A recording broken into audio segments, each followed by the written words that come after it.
Our second topic of this session is type 2 diabetes mellitus, the changing paradigm.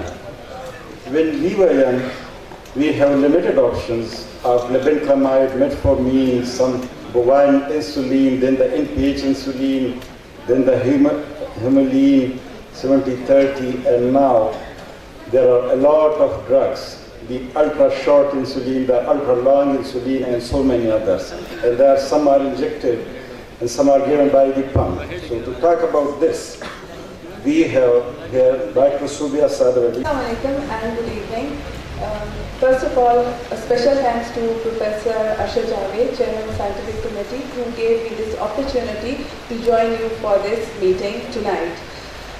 I am seeing a lot of participants, not just today, but even yesterday I conducted a workshop on diabetic foot, and the hall was jam-packed, which speaks of the success of the conference. So a really hearty congratulations to all the organizers for conducting a very successful event. Perhaps I may not be there tomorrow afternoon to congratulate, so in anticipation, really a big congratulations.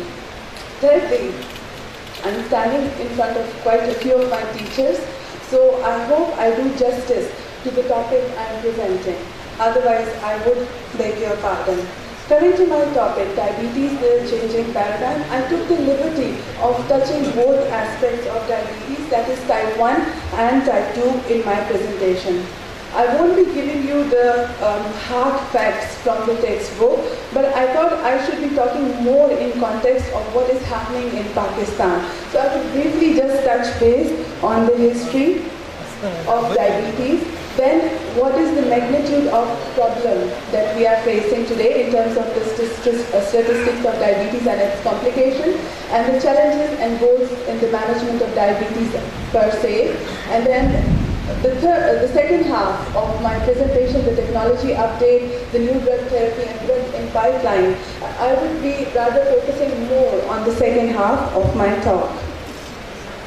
So just to review your memory, diabetes is not a new disease. It was rather in 1550 BC, that is before Christ, when it was first documented by one of the Egyptians.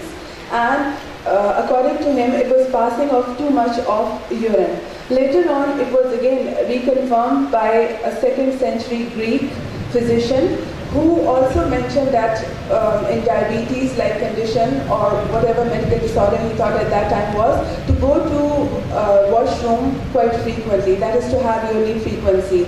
And later on in the 17th century AD, it was conveyed or documented by the British anatomist and physician who used the word mellitus, which is sweet tasting or honey. So it was basically passing of sweet urine. And then the earlier half of last century, we found out through Banting and Best that this was the disease diabetes mellitus. And most of you may have seen this diagram of the diabetes status.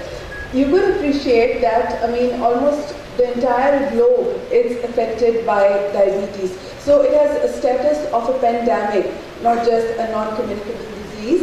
There's not just one part of the world that has been spared by diabetes. And in terms of total number, about 382 million diabetics,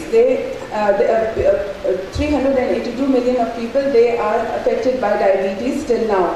And in Pakistan, the figure is about 7.5 million, which is expected to go up to 13.8, and that is almost double the figures that we are facing now. So in about the next, 14 years, we would be having double the diabetes population. So perhaps those who practice diabetes intensively, for you it may be kind of good news, but I think for the rest of the community, it's really very sad to have so much of diabetics all around. Because just think for a while, do we have so much of health resources? Do we have so much of infrastructure to cope with such number of diabetes? Certainly not in Pakistan. We are not ready for that at this particular stage.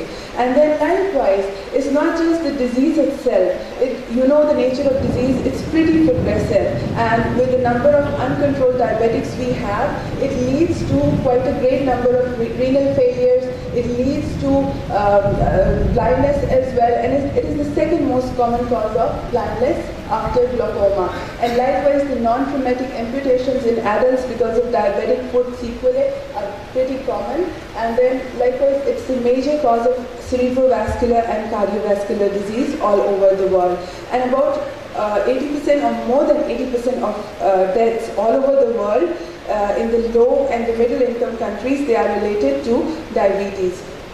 And I thought I should share this fact with you that this year WHO, World Health Organization, they are actually focusing on diabetes, and they have dedicated World Health Day to diabetes, and the logo for this year is Halt the Rise and Beat Diabetes. So perhaps in our clinical practice in Pakistan, we should be having this logo for our everyday practice. So coming to the challenges and goals in management, the common challenges that we encounter are that simply there are just too many patients.